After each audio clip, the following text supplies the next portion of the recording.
An intense heat wave across much of Europe is to peak today. It's the second such heat wave in a month.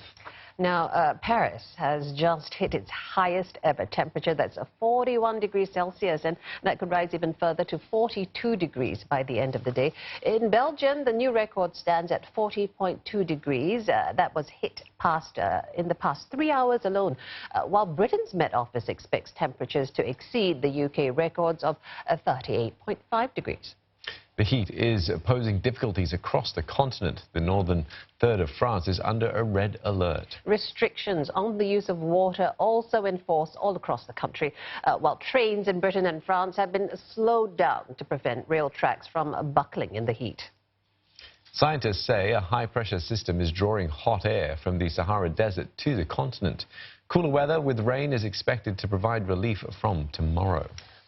All right, let's get some insight. We've got joining us from New York, Julie Arrighi. She is a climate advisor at the Red Cross and the Red Crescent Climate Centre. Julie, so nice of you to join us. You know, Europe is having its second, bout of heat waves just in a month alone. Can we consider this the new normal, perhaps? Well, thank you for having me.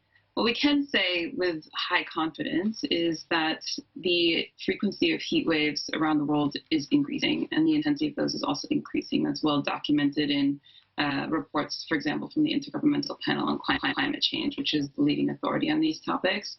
But we also know, for example, from the previous heat wave in Europe last month, a group of scientists did an analysis of that and found that heat wave was made at least 5 times more likely due to climate change. So we're already seeing these increasing risks happening today, and we know that, and with confidence, that this will continue to increase in the future. And does Europe have the right infrastructure to cope with such heat waves?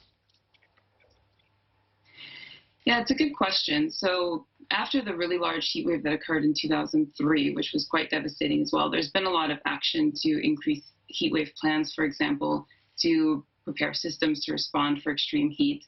In general, there's more that can still be done, and that applies around the world. So things like increasing the number of green spaces, ensuring that people have access to cool spaces within a short distance from where they are. Paris is doing some work on that, for example. Also, other sorts of strategies to reduce the temperature of buildings in cities would be things like painting roofs white to help reflect sunlight out and reduce the heating that happens in a building, which on a large enough scale reduces the heating in the city as well. So definitely some work going on and still more that can be done as well. Always. But Julie, you know, when we come to such extreme heat, certain people are more vulnerable than others, aren't they? Yeah, absolutely. So those who are most vulnerable tend to be older people. In addition, people with existing heart and lung conditions are highly vulnerable. People who work outdoors, especially if they're working outdoors in the hottest part of the day, also can be quite vulnerable to the heat. Infants are vulnerable, and also certain medications that people take can make them more vulnerable as well.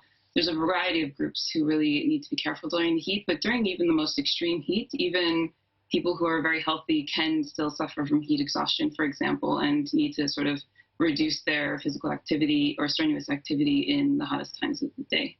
Yeah, and would certainly need to hydrate as well. It's not just people, though. The economy suffers as well, doesn't it? Yeah, it does. So last year, The Lancet, for example, released a report on a variety of the impacts of extreme heat. And one of their findings was that in 2017, 153 billion hours of work were lost just from extreme heat in that year. They estimated that, for example, half of those hours were lost in India, roughly speaking, 75 billion, which accounts for, in their estimate, 7% of the workforce of India. So it can have very large economic impacts at a large scale, and then also in a more micro scale too. Trains running slower and that sort of thing can have these sorts of economic impacts too. Well, thank you for sharing your thoughts with us this evening. Julie Arrighi, climate advisor at the Red Cross and Red Crescent Climate Centre.